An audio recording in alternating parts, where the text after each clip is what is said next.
ঐতিহ্যের আলোয় উদ্ভাসিত বর্ডার গার্ড বাংলাদেশ 2 শতাব্দীরও বেশি গৌরবময় ইতিহাসের ধারক। 1795 সালে রামগড় লোকাল ব্যাটালিয়ন নামে যাত্রা শুরু করে আজ 4427 কিলোমিটার সুদীর্ঘ সীমান্ত রেখায় প্রতিটি ইঞ্চি রক্ষায় অটল, সুশৃঙ্খল ও অপ্রতিরোধ্য এক বাহিনী। স্বাধীনতার সূর্যোদয় থেকে আজ পর্যন্ত সীমান্তের অতন্দ্র প্রহরী হিসেবেই আমাদের গৌরব গাথা। এই গৌরবের ধারাবাহিকতায় 2025 সালের 1 মার্চ সর্বকনিষ্ঠ ব্যাটালিয়ন হিসেবে সদর দপ্তর কক্সবাজারে পতাকা উত্তোলনের মাধ্যমে উখিয়া ব্যাটালিয়ন 64 বিজিবি এর আনুষ্ঠানিক যাত্রা শুরু করে।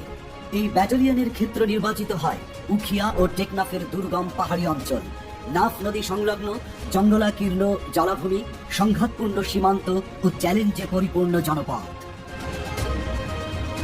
মাত্র কয়েকদিনের মধ্যে 31 কিলোমিটার সীমান্তে 7টি বিওপি, 2টি অস্থায়ী চেকপোস্ট, 5টি বিএসপি ও 38টি সীমান্ত পোস্ট নিয়ে অপারেশনাল কার্যক্রম শুরু করে এই নবীন ব্যাটালিয়ন। 10 মার্চ দায়িত্ব গ্রহণের পর থেকে টেকনাফ ও উখিয়ার কৌশলগত নদী, পাহাড়, সমুদ্র ও রোহিঙ্গা অধ্যুষিত সীমান্তে প্রতিটি দিন ও রাতের নিরাপত্তা রক্ষিত হচ্ছে দেশপ্রেম, পেশাদারিত্ব ও নিষ্ঠার সাথে। সততা, আনুগত্য, নিষ্ঠা, শৃঙ্খলা এই 4 মূল মন্ত্রে উজ্জীবিত 64 বিজিবি প্রথম বছরই অর্জন করেছে অভূতপূর্ব সাফল্য। 57 লক্ষাধিক ইয়াবা, গাঁজা সহ বিপুল মাদকদ্রব্য এবং চোরাচালান পণ্য সহ মোট 173 কোটি টাকার অবৈধ সামগ্রী জব্দ। উদ্ধার করেছে G3, AK-47, পিস্তল, গাদা বন্দুক সহ বিভিন্ন আগ্নেয়াস্ত্র, মর্টার শেল ও গ্রেনেড এবং বিপুল পরিমাণ গোলা বারুদ। প্রতিটি উদ্ধার মানে একটি পরিবার রক্ষা, একটি ভবিষ্যৎ সুরক্ষা, অন্ধকারে আলোর আঘাত। মিয়ানমারের অস্থিতিশীল পরিস্থিতিতে 1403 জন অবৈধ অনুপ্রবেশকারীকে প্রত্যাবাসন, সবই আমাদের সতর্কতা ও সাহসিকতার প্রমাণ।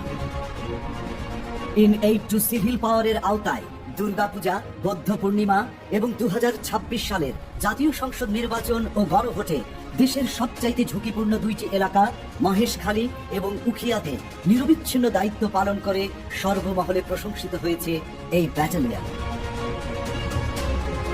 এই ব্যাটালিয়ন শুধু সীমান্ত রক্ষাই নয়, মানবতার সেবায়ও অগ্রণী। 646 জন দুস্থকে চিকিৎসা সহায়তা ও 3 শতাধিক বন্যা দুর্গত পরিবারকে খাদ্য সামগ্রী প্রদান এবং 300 শীতার্তকে শীত বস্ত্র বিতরণ, এসব উদ্যোগ সীমান্তবাসীর আস্থা আরো সুদৃঢ় করেছে। বিজিবি হবে সীমান্তের নিরাপত্তা ও আস্থার প্রতীক। মহাপরিচালক মহোদয়ের এই মূল মন্ত্রে দীক্ষিত হয়ে 64 বিজিবির 1 বছরের পদযাত্রা। যতদিন উড়বে লাল সবুজ পতাকা, ততদিন আমরা থাকব দেশের সর্বদক্ষিণ নাফ সীমান্তের দুর্ভেদ্য প্রাচীর হয়ে। প্রতিষ্ঠাবার্ষিকীর এই মাহেন্দ্রক্ষণে যাদের আত্মত্যাগ ও অক্লান্ত পরিশ্রমে আজ উখিয়া ব্যাটালিয়ন এ মর্যাদায় আসীন, তাদের প্রতি জানাই গভীর শ্রদ্ধা ও কৃতজ্ঞতা। যখন জাতি ঘুমায় আমরা জেগে আছি, যখন আধার নামে আমরা প্রস্তুত সীমান্তের প্রতিটি প্রহরে, প্রতিটি নিঃশ্বাসে। Ukhia battalion 64 BGB, protector of the Naf border.